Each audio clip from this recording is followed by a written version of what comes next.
Good morning everyone. आज से हम एक न्यू सीरीज को एक्सप्लेन करेंगे। मैं उम्मीद करता हूँ कि आपको ये सीरीज काफी पसंद आएगी। एपिसोड की शुरुआत होती है और हम देखते हैं एक लड़की को जो कि कहता है मेरा नाम फेंग है और मैं जहाँ काम करता हूँ वहाँ पर मैं सबसे पावरफुल व्यक्ति हूँ, लेकिन मैं जिस काम को करता हूँ वो मेरी गर्लफ्रेंड को पसंद नहीं आती, इसलिए मैंने अपने ऑर्गेनाइजर को छोड़ दिया है। पर उन्होंने मेरी गर्लफ्रेंड को उठा लिया और उसके साथ ही मुझे अब वहाँ पर उससे बचाने के लिए जाना है, इसलिए आज मैं जीऊंगा या फिर मरूंगा। मुझे लगता है कि आज मेरी मौत होना निश्चित है, लेकिन मैं मरने से पहले वहाँ पर अपनी गर्लफ्रेंड को छुड़वाने जरूर जाऊंगा। ये कहने के साथ ही उसने अपने हथियार को ले लिया और उसके साथ ही अगले सीन में देखते हैं जहाँ पर वो अपने बॉस के कंपनी में आ चुका था और आते ही फैंग कहता है मैं सभी को खत्म कर दूंगा। ये कहने के साथ ही वो अपने वेपन्स के साथ उन सभी से लड़ने लगता है और कुछ ही समय के अंदर उन सभी को हरा देता है और अपने बॉस से कहता है मेरी गर्लफ्रेंड को वहाँ से जाने दो। पर हम उसके बॉस को देखते हैं जो कि उससे कहता है मैं तुम्हें पसंद करता हूँ क्योंकि तुम हमारे ग्रुप का सबसे पावरफुल व्यक्ति हो, पर तुम इस लड़की के चक्कर में तुमने हमारे ऑर्गेनाइजर को ठुकरा दिया है, इसलिए आज तुम्हें मरना ही होगा। ये कहने के साथ ही उस पर पीछे से हमला कर देता है। हम देखते हैं फैंग इस गोली से बच नहीं पाता और उसी समय उसकी मौत हो जाती है। वो नीचे गिरते हुए अपने मन में कहता है कि यही पर मेरा एंड है, लेकिन अभी के समय में मरना नहीं चाहता क्योंकि मैं अपनी गर्लफ्रेंड के साथ रहना चाहता हूँ। तभी फैंग को एक आवाज सुनाई देती है। वो आवाज फैंग से कहती है क्या तुम मरना नहीं चाहते? ये आवाज सुनने के साथ ही फैंग चौंक जाता है और आसपास देखने लगता है। जब उसे पता चलता है कि वो एक अंधेरी जगह पे फंसा हुआ है। फैंग अपने आसपास देखते हुए कहता है आखिर तुम कौन हो, आखिर तुम सामने क्यों नहीं आते?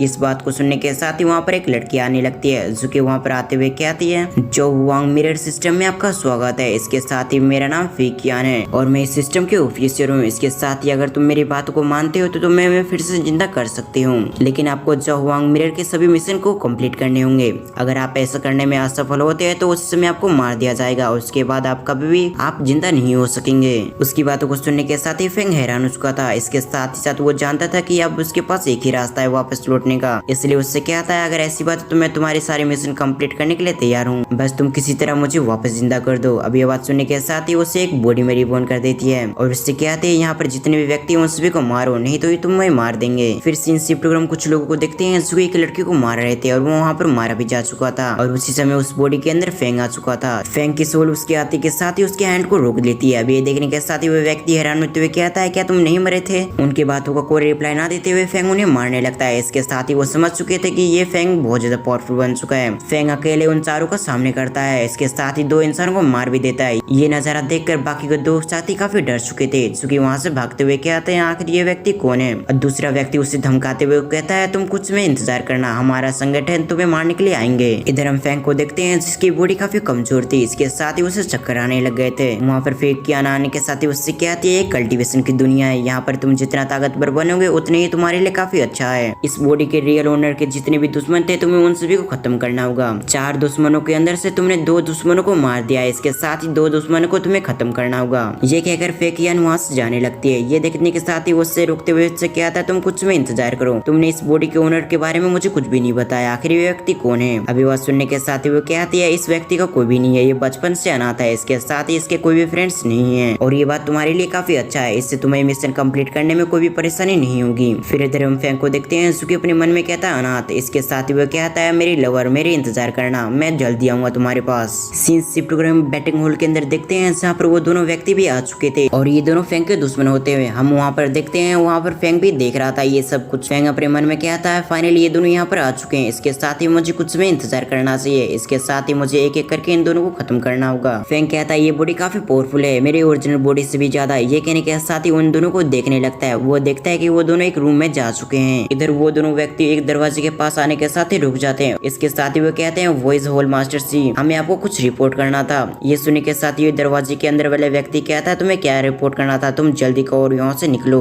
ये सुनने के साथ ही एक व्यक्ति डरते हुए अंदर चला जाता है। दूसरा व्यक्ति अपने मन में कहता है मुझे जल्द से जल्द यहाँ से निकल जाना चाहिए क्योंकि मास्टर काफी गुस्से होंगे इस रिपोर्ट को सुनने के साथ ही। ये कहने के साथ ही वो वहाँ से जाने लगता है, लेकिन उसी समय वहाँ पर फेंग आ चुका था जो कि आने के साथ ही उसे पानी में डुबाने लगता है और कुछ समय के अंदर उसकी मौत हो चुकी थी। इधर हम उन दोनों को देखते हैं जो कि बाहर आते हुए कहते हैं आखिर यहाँ पर क्या है? ये कौन सेक्टर डिप्टी मास्टर है। वो आने के साथ ही कहता है आखिर यहाँ पर कैसी आवाज निकल रही थी, मुझे ऐसा लगा यहाँ पर कोई और भी व्यक्ति है। अगले दिन फेंग कहीं जा रहा था, इसके साथ ही वो एक गली में छुप जाता है। इसके साथ ही वो देखता है वहाँ पर एक बच्चा आ चुका था। वो आने के साथ ही उससे पॉइंट आउट कर देता है और उससे कहता है आखिर तुम कौन हो और मेरा पीछा क्यों कर रहे थे? और इस बच्चे का नाम सावनान होता है। वो आने के साथ ही अपने घुटनों पे आ चुका था। वो बच्चा कहता है मेरा नाम सावनान है, इसके साथ ही मैं आपको ग्रीट करता हूँ। ये कहने के साथ ही वो उसके सामने सर झुका लेता है। इसके साथ ही वो कहता है मुझे पता है कि आपने कल रात को किसी को मारा रहा था। ये बात सुनने के साथ ही फैंग काफी गुस्से में आ चुका था। तभी वो बच्चा उसे समझाते हुए उससे कहा था, मैं आपको ब्लैकमेल नहीं कर रहा, मैं बस आपको बता रहा हूँ और आपको इसके बारे में चिंता करने की जरूरत नहीं है, मैं आपको इसके बारे में किसी को भी नहीं बताऊंगा। इसके साथ ही वो कहता है, आपने जिसे मारा था उसने मेरे पिता को मार डाला था। फिर वो अपनी पूरी स्टोरी बताता है। वो कहता है कि मेरे पिता और जाओ लेजी एक टाइम पे स्लेयर सेक्ट के मेंबर थे, लेकिन उसके बाद उसने किसी तरह से पॉइजन खिला दिया मेरे पिता को और इस मौके का फायदा उठाकर उसने हमारे सारे प्रॉपर्टी पे कब्जा कर लिया और जैसे मेरे पिता मारे गए तो उसके साथ ही मुझे भी प्रॉपर्टी से बाहर निकाल दिया और मेरी कंडीशन अब कुछ ऐसी हो गई है। इधर उसकी पूरी बात सुनने के साथ ही फैंग उससे कहता है, लेकिन तुम्हें ये कैसे पता चला आखिर मैंने उससे मारा है? फैंग के सवाल को सुनने के साथ ही वो बताता है कि मैं कल बाथरूम करने गया था, उस समय मैंने देखा कि आपने उसे मार दिया। अभी बात सुनने के साथ ही फैंग हैरान हो चुका था। वो अपने मन में कहता है, तो यहाँ के बाथरूम में कोई रूम नहीं है। फिर से वो बोलता है, आपने उसे तो मार डाला, लेकिन अब वो वाइस होल मास्टर से आपको पूरे शहर में ढूंढ रहे हैं, लेकिन मैं यहाँ से निकलने का एक रास्ता जानता हूँ जिसकी मदद से आप यहाँ से निकल सकते हैं। तभी फैंग को फ्लैशबैक आती है जहाँ पर फिर क्यान ने उसे बताया था कि तुम्हें 3 दिन के अंदर सब कुछ खत्म करना होगा, यानी कि उन सभी को मारना होगा।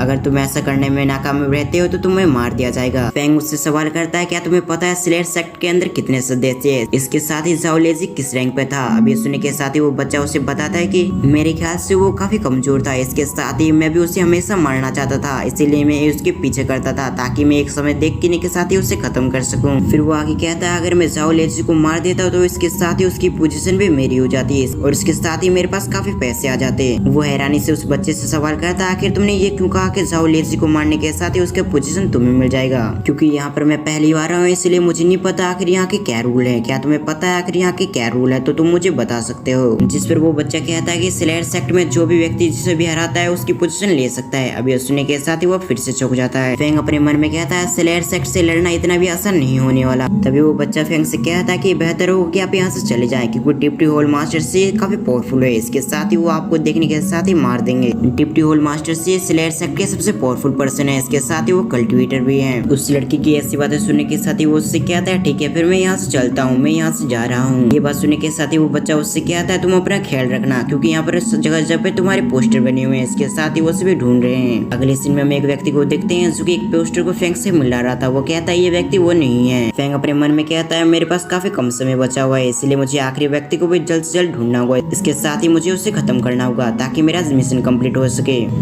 दूसरी तरफ हम कुछ लोगों को देखते हैं जहाँ पर वो बातें कर रहे थे कि स्लेयर सेक्ट के 3 मेंबर मारे गए। फैंग अपने पेट को पकड़ने के साथ ही कहता है, मुझे पहले खाना खाना होगा क्योंकि मुझे काफी भूख लगी हुई है। ये सोचने के साथ ही हम अगले सीन में देखते हैं जहाँ पर फैंग एक रेस्टोरेंट के सामने आ चुका था। वो वहाँ पर आते हुए कहता है, जल्दी से मेरे लिए खाना परसो। तभी फैंग को पता चलता है कि आखिरी व्यक्ति वही है जो कि उसके पीछे बैठा हुआ है। इसके साथ ही वो थाली को टुकड़ों टुकड़ों में बांट देता है ताकि उसकी जान ले सके। लेकिन तभी वहाँ पर एक ओल्ड मैन आ जाता है जो कि वहाँ पर आने के साथ ही कहता है, मुझे माफ करना कि यहाँ पर प्लेट टूटी हुई है, मैं अभी जाकर इसे चेंज करता हूँ। ये कहने के साथ ही उस प्लेट को लेकर साथ वहाँ से चला जाता है। इधर फैंग अपने मन में कहता है, मैं तो इस प्लेट को इसलिए तोड़ा था ताकि इसकी जान ले सकूं। तभी एक शख्स खाते हुए कहता है, मैंने सुना है कि स्लेयर सेक्ट के कुछ मेंबर्स मारे गए एक ही रात के अंदर। इस बात का रिप्लाई देते हुए वो ओल्ड मैन कहता है, तुम इसके बारे में यहाँ डिस्कस नहीं कर सकते, क्योंकि अगर ऐसा हुआ तो वो लोग हमें भी मार देंगे। ये सुनने के बाद वो कहता है, आप किस बात से डर रहे हैं? यहाँ पर कोई भी नहीं है जो कि हमारी बातें सुन सके। यहाँ तक कि मैंने खुद देखा है कि कई सारे लोग उसकी तलाश कर रहे हैं और अभी तक उसके बारे में कुछ भी नहीं पता चला आखिर उसकी लड़का क्या नाम है। अब ये सब सुनने के साथ ही उस आखिरी बंदे को काफी गुस्सा आ चुका था, इसलिए वो एक कटोरी लेने के साथ ही उस पे सर पे पटक देता है। इसके साथ ही कहता है, आखिर तुम्हारी हिम्मत कैसी हो हमारे स्लेयर सेक्ट के बारे में ऐसी बातें करने की? क्या तुम मेरे हाथों मरना चाहते हो? ये कहने के साथ ही उसे भगा देता है। तभी वो मास्टर उससे कहता है, सेकंड मास्टर आप इसके बारे में गुस्सा ना करें, मैं इसकी तरफ से आपसे माफी चाहता हूँ, प्लीज आप शांत हो जाइए। और इसी सीन को दिखाते हुए हमारा ये पार्ट यहाँ पर एंड होता है।